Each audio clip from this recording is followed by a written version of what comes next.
I have a lot of things I want to get off my chest.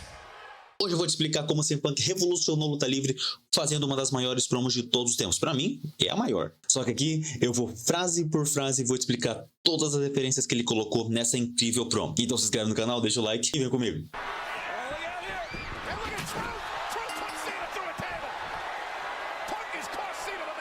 Bom, então aqui o CM Punk ele interfere na luta do R-Truth contra o John Cena, né? E faz o John Cena perder pro R-Truth, inclusive. E ao sentar lá na rampa, ele acaba colocando muita pressão psicológica em cima do John Cena.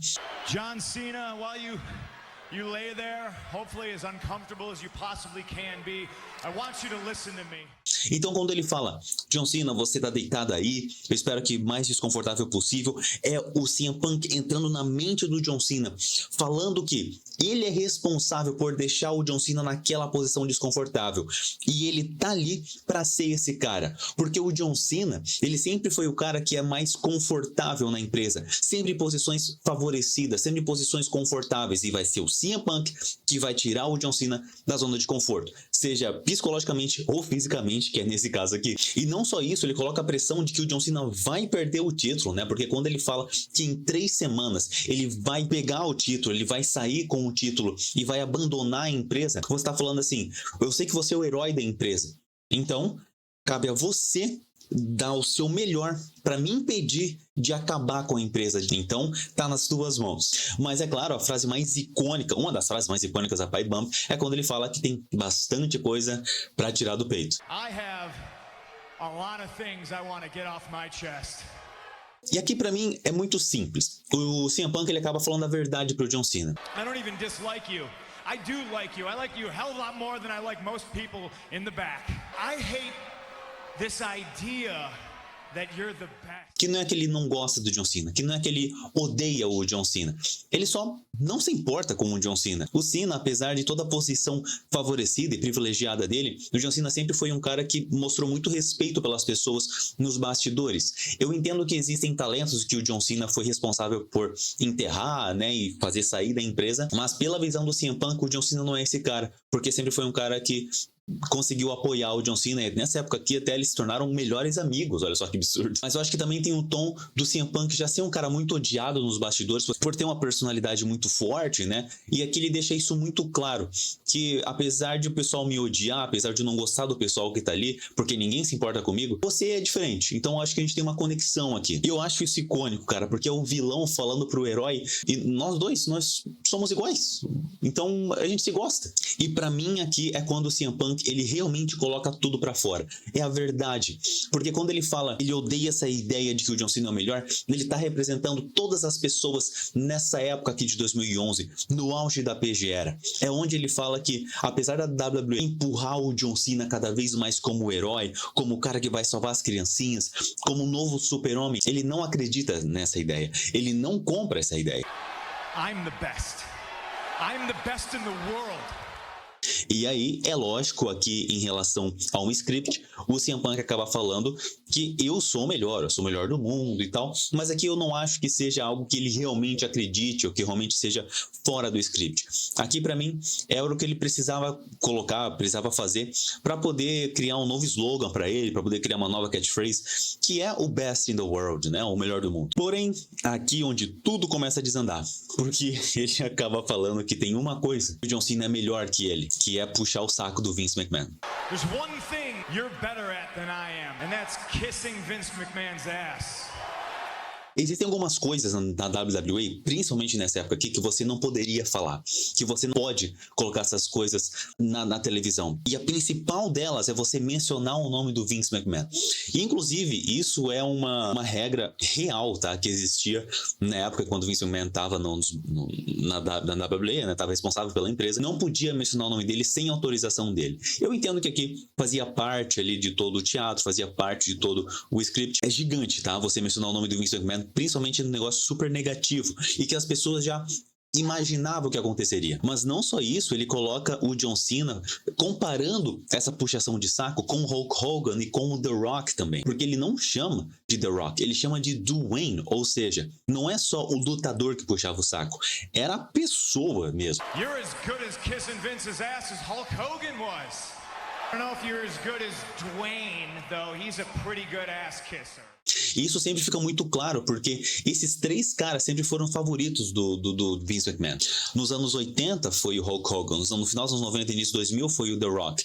E não só isso, antes dessa paibamba aqui, pouquíssimos meses antes, o The Rock tinha feito o seu retorno e já tinha anunciado uma luta pro main event da WrestleMania do outro ano. Tudo por só voltar, só por ser o The Rock. Então, imagina a frustração das pessoas que falam assim, esse ano eu vou lutar, eu vou dar o meu melhor aqui, porque na WrestleMania do ano que vem eu quero estar no main event. Mas não tinha como fazer, porque o main event já estava marcado um ano antes. The Rock contra John Cena. Então a puxação de saco, ela realmente existe. Ela é verdadeira mesmo. Só que tem um outro porém aqui, porque o CM Punk, é inacreditável ele ter mencionado o nome do Hulk Hogan, porque o Hulk Hogan, nessa época, ele estava na TNA, era uma rival da WWE. Não era uma rival que poderia ameaçar a empresa, né? Tipo a AEW hoje em dia, mas era uma rival. Então, nessa época, com o Vince McMahon no topo ali, como chefão, você não fazia esse tipo de coisa. Porém, ele representa muito bem todo o terror que o CM Punk fazia como heel, fazia quando ele tinha toda a oportunidade de segurar o microfone na mão. Oops,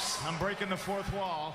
E só antes de a gente continuar aqui, é importante a gente falar dessa puxação de saco, porque outras pessoas tentaram puxar o saco e nunca conseguiram. Porém, John Cena, Hulk Hogan, The Rock foram os maiores casos de você não precisar fazer nada e o seu título tá garantido, as suas férias tá garantida. Ou você pode fazer a besteira que você quiser. Mesmo assim, por você ter esses nomes, né, de Hulk Hogan, The Rock e John Cena, não importa. Você tá seguro porque você puxa bastante o saco do dono. E ele lança uma das minhas frases preferidas, né, que tá quebrando a quarta parede. E realmente, isso aqui é a maior quebra de quarta parede que a gente viu até esse momento aqui. Aí ele relembra que ele é o melhor do mundo, né? Pra poder deixar aquela marca dele. The best ever since day one when I walked into this company and I've been vilified and hated since that day. E aqui pra mim ele faz um paralelo gigantesco, porque ele sabe da potência que ele era quando ele chegou na empresa e como as pessoas não acreditavam, julgando aqui Triple H. CM Punk sempre deixou muito claro que desde que ele entrou na empresa, o Triple H nunca prestou atenção nele, nunca se importou com ele, muito pelo contrário, queria só enterrar o CM Punk, fazendo várias coisas horríveis e negativas para o CM Punk desistir e sair da empresa, simplesmente por um conflito de egos, e é a minha opinião, e eu realmente acho que foi só esse motivo mesmo. E ele acredita que ele realmente era o melhor do mundo, porque o CM Punk no Ring of Honor era uma das maiores estrelas quando ele saiu de lá. Inclusive, no dia que eu tô gravando esse vídeo aqui, fazem exatos 20 anos que o CM Punk saiu da Ring of Honor. Mas aí ele menciona um cara que não tava na ativa aqui nessa época na WWE também, que é o Paul Heyman. O Paul Heyman só trabalhava nos bastidores da WWE aqui nessa época, né? Depois ele voltou com a volta do Brock Lesnar e depois por conta do CM Punk também, eles acabaram se envolvendo e tal. Mas nessa época o Paul Heyman, ele não era o cara que a gente conhece hoje na empresa. Então ele ter trazido o nome do Paul Heyman, que é um dos maiores promoters da história, pra mim, o maior manager de todos os tempos, é muito gigante também. Because Paul Heyman saw something in me that nobody else wanted to admit. Então perceba que ele não joga nomes só por jogar, só para causar impacto. Ele realmente traz nomes que são plausíveis com aquilo que ele tá falando. E aí ele lança uma frase que ficou conhecida e é conhecida até hoje, né? Que é o Paul Heyman Guy. That's right, I'm a Paul Heyman guy. E ele admite muito claro que o Paul Heyman viu algo nele que as outras pessoas não queriam nem admitir, que talvez seja talento, que talvez seja algo a mais, algo de ser um main eventer. E a gente sabe muito bem que o Paul Heyman tem um talento absurdo pra isso, porque o Paul Heyman, ele serviu de manager pra vários lutadores que a gente nem faz ideia, tipo o Stone Cold Steve Austin, quando ele tava na WCW. Não só isso, foi por conta do Paul Heyman que o Stone Cold Steve Austin saiu da WCW pra poder ir pra ECW, ele fez a ponte ali pro Stone Cold e justamente para a WWE, e o resto é história. Mas aí ele traz o nome de uma outra pessoa que está completamente conectada com o Paul Heyman, que muitos consideram o primeiro Paul Heyman guy, né, televisivo, digamos assim, que é o Brock Lesnar. You know who else was a Paul Heyman guy? Brock Lesnar. O Brock Lesnar, quando ele estreou na WWE, estava completamente ligado com o Paul Heyman, né? E vários anos depois, né? Décadas depois, eles realmente continuaram conectados. Mas o Brock Lesnar sempre foi sinônimo de ser do Paul Heyman. E não se engane, tá? Aqui, o Brock Lesnar só voltaria, só retornaria para a empresa um ano depois. Muitos dizem, inclusive, que foi por conta só dessa menção aqui do CM Punk em relação ao Brock Lesnar, que o Brock Lesnar saiu do UFC para poder voltar para a WWE um ano depois. E não me entendam mal, tá? O Brock Lesnar, ele é gigante, mas nessa época aqui, a gente só conhecia 2 anos da carreira dele como lutador na WWE. O Brock Lesnar, ele só ficou de 2002 até 2004. E quando o CM Punk ele traz o nome do Brock Lesnar, que foi um Paul Heyman guy, ele tá demonstrando como o Paul Heyman ele é importante e influente para fazer um cara em 2 anos se tornar uma das maiores atrações da empresa. Porém, ele menciona que o Brock Lesnar saiu da mesma forma que ele vai sair. O Brock Lesnar ele saiu em maus lençóis com a WWE. Ele não saiu de forma amigável com a WWE.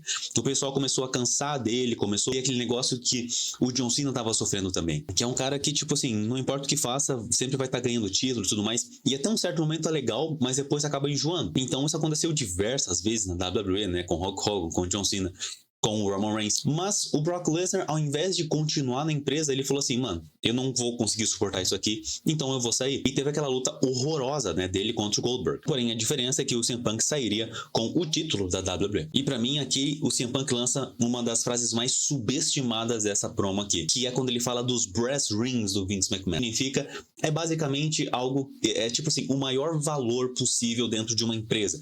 Talvez seja o maior cargo, talvez seja o maior título, talvez seja o maior cinturão, enfim, é aquilo que você mais almeja alcançar. E ele fala que existem esses imaginários brass rings, ou seja, é algo que o Vince McMahon tá sempre sonhando em chegar, mas ele nunca chega. É só algo que existe na cabeça do Vince McMahon. Mas pra mim é um paralelo muito fiel do que a WWE tava passando naquela época. Em 2011, a WWE tava assim caminhando pro seu péssimo ano, talvez o pior ano da empresa, que só foi salvo por conta do CM Punk. 2010 foi um ano terrível na metade dele para o final. E 2011 estava se encaminhando para ser tão ruim quanto. Porém, na cabeça do Vince McMahon estava sempre chegando no melhor, estava sempre querendo chegar no maior. E o CM Punk percebeu isso. Só que quando ele fala que esses brass rings, eles são imaginários, ele fala algo que é real, que é o CM Punk. Ou seja, você não precisa imaginar o seu maior valor, você precisa ver o que é real. E o que é real sou eu. Eu sou o que você tem de maior valor aqui nessa empresa. Olha que absurdo essa frase. E ele menciona, né, que até nessa época aqui ele estava só 6 anos na empresa, e ele falou que entra dia, entra noite, eu sou o de melhor que você tem aqui. Ele lança pra mim aqui a melhor frase dessa promo, né, que é, eu sou o melhor nesse microfone, nesse ringue e até no comentário. Ninguém pode me tocar. That I am the best on this microphone, in that ring, even at commentary. Nobody can touch me. Quando ele fala isso, né, principalmente da parte do comentário, muitas pessoas ficam até meio confusas. Como assim no comentário? Um pouco antes disso, o CM Punk ele tinha se machucado, ele realmente estava com uma lesão. Então, para não deixar o CM Punk fora da programação da WWE, falou assim, Punk, vai lá e você comenta, faz uns comentários ali e tal, você vai ser um dos comentaristas, já que você gosta de falar, e daí você não perde tempo ali, não fica afastado da empresa. E, cara, ele realmente era muito bom. Só que daí ele vem com uma verdadeira pedrada e ele pega no pé da USA Network. E isso aqui é algo bizarro. A gente tá falando aqui, talvez, do auge da TV a cabo, né? Em 2011, eu diria ali. E, cara, sinceramente, assim, você nunca vai poder falar do canal que tá transmitindo o seu programa. Mas ele fez. Só que ele fala de tudo. Ele fala que ele nunca é promovido. Ele não tá nos copos que a WWE faz, tá na intro que tem no programa. Ele nunca aparece em nada de promocional da WWE. E ele, inclusive, fala que não tá em nenhum programa porcaria da USA Network, que era o canal que transmitia ali o Raw. Inclusive, ele não tava nem no poster da WrestleMania. E nessa época aqui, né, os talk shows estavam crescendo de novo, né? Então, ele fala que não vai pro Conan O'Brien, que ele não é convidado para ir no Jimmy Fallon, mas ele realmente acredita que deveria ser. Um ano depois, ele tava no Jimmy Fallon. Porém, com isso tudo, ele fala que isso não é inveja. Porém, o fato do Dwayne, não The Rock, tá no main event da próxima WrestleMania e eu não tô, me deixa enojado. E é aqui que ele ganha o público. Porque quando ele começa falando do John Cena, que ele não é o melhor e tal, o público começa a prestar atenção. E o público começa a ver que, nossa, é como eu me sinto. Realmente, o John Cena tá sendo forçado, né? E eu não tinha percebido isso, ou pelo menos ninguém tinha exposto isso. Só que agora as pessoas perceberam, como assim? O The Rock, ele acabou de voltar, daí do nada ele anuncia que vai estar no main event da WrestleMania do ano que vem. Assim? E ele realmente tá? E esse cara aí? E aquele outro cara? E as outras pessoas que estão lutando pra poder chegar no main event da WrestleMania? O que aconteceu com elas? Então, o que o CM Punk faz aqui, ele abre os olhos da pessoa. Porque nesse momento o CM Punk tinha os ouvidos. Agora, ele conseguiu o coração delas. E aí o pessoal começa a bater palma e começa a falar assim, é isso mesmo, é isso mesmo. E aí eles tomam uma invertida. Let me get something straight. Those of you who are cheering me right now, you are just the biggest part of me leaving as anything else.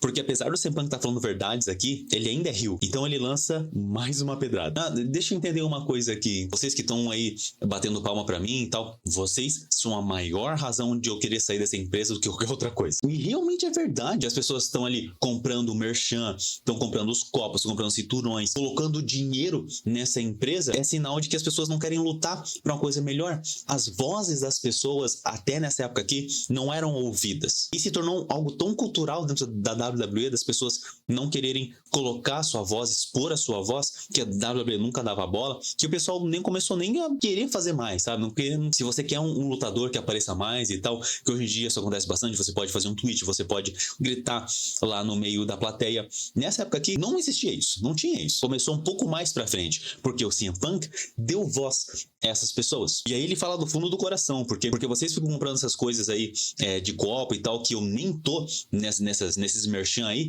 mas aí 5 da manhã no aeroporto, vocês estão enfiando um papel aí na minha cara pra poder pegar autógrafo, só pra poder vender no eBay, porque vocês são preguiçosos demais pra conseguir um emprego. Ele foi cirúrgico, cara, ele foi cirúrgico. Quando eu tô aqui, vocês não se importam comigo. Quando eu preciso de um título, quando eu quero me erguer na empresa, vocês não se importam. Mas aí quando me vê no aeroporto, aí vocês querem autógrafo, aí vocês querem que eu dê atenção. O CM Punk, ele provou ser um lutador muito completo, extremamente disposto a fazer tudo o que a WWE pedia pra ele fazer. Desde se tornar campeão até raspar o cabelo pela empresa, tudo isso ele fez. Mas as pessoas não dão bola pra isso, as pessoas não querem se comprometer com isso e não se importam com o cara. Mas aí vem onde as pessoas não entendem a gravidade da situação. Porque ele falou que vai ganhar o título e talvez vai defender no New Japan Pro Wrestling, ou talvez volte pro Ring of Honor. Now, who knows? Maybe I'll go defend it in New Japan Pro Wrestling. Maybe I'll go back to Ring of Honor. Para mim, esse é o ponto alto da Pai Bump. Porque nessa época, em 2011, você não podia mencionar nomes de pessoas que não estavam na empresa. Isso aqui a gente já passou. O CM Punk já falou vários nomes que não faziam mais parte da WWE. Ainda assim, eram pessoas que já fizeram parte. Então, até ok. Agora, você mencionar nomes de outras empresas... O New Japan Pro Wrestling era uma empresa gigante, até hoje né? Mas aqui já era uma empresa gigante. É a maior empresa de luta livre no Japão. Porque ele quebra a quarta parede para falar para as pessoas mais casuais ali da WWE, mais casuais de luta livre, que não conheciam essas empresas. Então ele deu mais holofote para elas. Seja do New Japan Pro Wrestling ou do Ring of Honor. Isso realmente é verdade. Eu, por exemplo, não conhecia New Japan Pro Wrestling. Eu só conheci quando o CM Punk falou. O Ring of Honor eu já conhecia, porque o CM Punk veio de lá. Mas o New Japan, cara, eu só comecei a acompanhar, assistir algumas lutas e tal nessa época aqui por conta do CM Punk, porque ele falou. Eu comecei a dar mais olhos para essas empresas. E eu acho que isso acabou ecoando não só comigo, mas com várias outras pessoas que falaram assim: caramba, ele mencionou o nome dessas empresas e eu nunca ouvi falar, eu vou dar uma chance. E é luta livre, né? Então acabaram gostando. E isso abriu portas. Isso abriu portas para as pessoas falarem assim: realmente, né? Existem outras empresas, não é só WWE, não só o público, mas os lutadores também. Mas eu já chego lá. E aí, quando ele fala do Ring of Honor, né? Ele dá um tchauzinho pra câmera, quebra a quarta parede mais uma vez e fala: e aí, Colt Cabana, como é que você tá? Hey, Colt Cabana, how you doing? Colt Cabana, se você não sabe, é um dos melhores amigos do CM Punk, na verdade era, né, eles brigaram depois, mas era um dos maiores amigos do CM Punk, era um cara que eles sempre estavam muito conectados, né, no Ring of Honor, eles eram muito próximos, eles cresceram juntos, né, na cidade de Chicago, inclusive o CM Punk e Colt Cabana, eles fizeram um teste para ir pra WWE, eles realmente iriam juntos pra WWE, só que a WWE não quis o Colt Cabana, deixou só o CM Punk. O CM Punk, ele sempre ficou muito amargurado em relação a isso, sempre ficou tipo assim: cara, por que você não quis o Colt Cabana? Eu sei do talento que ele tinha e você nunca deu uma chance pra ele. Isso inclusive foi revisitado em outros momentos, né, em alguns meses depois dessa Pai Bamba aqui, em um segmento contra o Triple H. Ele menciona nomes de outras pessoas, né? Tipo, o Colt Cabana culpou o Triple H. Então, ele mencionar o nome de uma pessoa que a WWE não deu uma oportunidade, que a WWE só, tipo, abandonou, é gigantesco, cara. No próximo ato dessa Pai Bump, ele acaba falando algo super real que a gente tá vivendo hoje. Porque quando ele fala que a razão dele sair são as pessoas, é a verdade. Porque ele falou muito claro, né, de que quando ele saísse, você continuaria a colocar dinheiro, a roda continuaria girando. Então não importa o que aconteceria, você continuaria colocando dinheiro nessa empresa. Só que se o Vince McMahon morrer, ele fala isso. Ele fala assim: não importa se o Vince McMahon morra, vai ser controlado pela filha estúpida, pelo genro idiota. Cara, Milton pra mim é o retrato perfeito de como o destino na WWE já estava completamente traçado. A gente sabia que o Vince McMahon ia ficar na empresa até ele morrer ou até acontecer algo pior que isso e realmente acabou acontecendo. Quando ele saiu, quem tomou conta não foi uma outra empresa, foi a família dele, foi o Triple H, foi Stephanie McMahon. Agora é claro que foi vendida para TKO, mas ainda assim é o Triple H que tá ali por trás das câmeras, né? É o Triple H que tá comandando e é o responsável direto pela empresa, junto com o Nick Khan. Então perceba que isso tudo já estava muito escrito, já estava completamente escrito nas estrelas de como a WWE se organizaria e já estava organizada para quando o Vince McMahon não fizesse mais parte dela. Eu adoro a parte, inclusive, né, que ele fala que o Vince McMahon é um milionário que deveria ser um bilionário, mas é porque ele se cerca de pessoas, né, e que falam tudo que ele gostaria de ouvir, que não consegue ouvir um não, então qualquer besteira que ele falar, as pessoas vão concordar. E ele menciona o nome do John Laurinaitis. Hoje em dia, para quem acompanhou nessa época aqui, talvez seja um nome já comum e muitas pessoas conhecem, mas nessa época o John Laurinaitis, ele era um ex-lutador que era responsável por busca de talentos na empresa, conhecido também como o braço direito do Vince McMahon, inclusive envolvido no escândalo da Janelle Grant.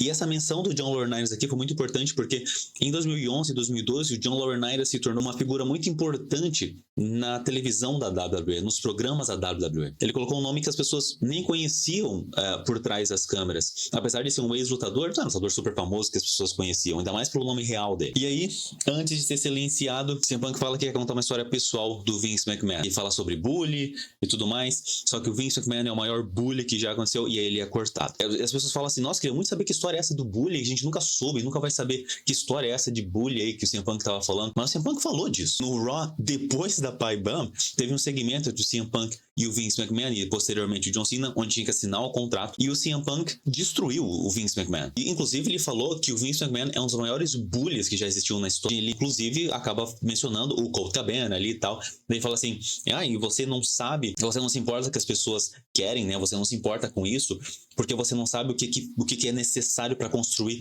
o lutador agora em 2011 e tudo mais, tá? Enfim, ele destrói o Vince McMahon, tá? É um Raw depois da Pai Bam. Assista essa promo, é gigante. Mas para poder resumir isso, né? Qual que é a grande moral da história? Por que as pessoas falam tão bem aqui dessa promo? Essa promo ela serviu para abrir portas para principalmente os lutadores da empresa. A WWE tinha uma mania, né, uma cultura que hoje acabou mudando, né, mas com a vigência do Vince McMahon eram sempre as mesmas pessoas. E existia sim uma receita, existia sim uma regra muito básica para você se dar bem na empresa. Você precisava ser grande, musculoso e puxar o saco do Vince McMahon. Eu não tô zoando, isso realmente aconteceu. Quando o Vince McMahon colocava na cabeça dele que aquele lutador precisava ir pro main roster, ele não ia tirar isso da cabeça. Olha, por exemplo, o Vladimir Kozlov, lá em 2009.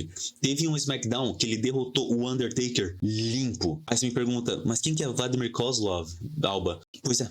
Só que várias outras pessoas que precisavam realmente desse push, né? Precisavam dessa oportunidade, o Vince McMahon não se importava. Momentos específicos que ele realmente deu essa chance, como por exemplo o CM Punk, porque se tornou algo gigante, maior que a WWE. O caso do Daniel Bryan alguns anos depois também, porque o Daniel Bryan ele conquistou o mundo inteiro. Enfim, momentos muito específicos que ele realmente deu ouvido ao público. Mas na grande parte, o Vince McMahon sempre foi um cabeça dura. Então os lutadores dentro da empresa falaram assim, mano, na moral, por que eu vou me sujeitar a isso? Olha as besteiras que a gente tem que fazer. Muitas pessoas têm um carinho muito grande, né? Mas porém, elas veem essa época da WWE com lentes cor-de-rosa e a gente precisa tirar esse óculos. Essa época aqui foi terrível para a WWE. A PG foi algo péssimo. Eu diria que foi tão ruim quanto a era do Thunderdome ali, da pandemia. Tá no mesmo nível de bizarrice, porque nessa época aqui só existia gimmick bizarra, nenhuma dava certo.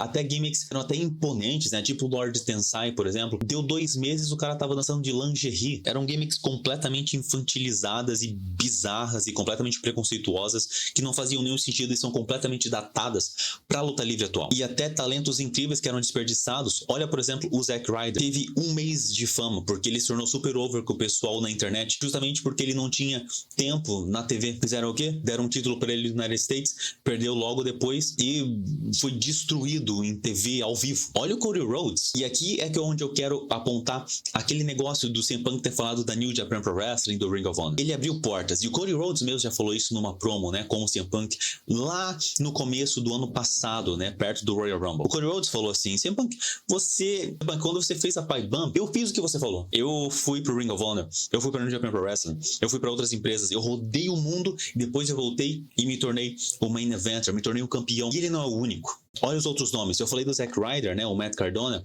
Olha só como gigante ele tá e nem faz parte da WWE. O AJ Styles era um dos maiores nomes da história desse entretenimento e nunca fez parte da WWE. Só depois, em 2016, onde já era consagrado nessa área. Kenny Omega, Will Ospreay, enfim, são lutadores que nunca precisaram da WWE. Mas tudo isso foi por conta da Pai Bump. A Pai Bump, ela abriu os olhos dos lutadores, abriu os olhos do público também. Porque em uma época onde estava se encaminhando para ser o pior ano da história da WWE, o CM Punk veio como um suspiro. A rivalidade dele contra o John Cena foi algo importante e necessário que a gente precisava mesmo. E essa é a Pai Bump explicada palavra por palavra.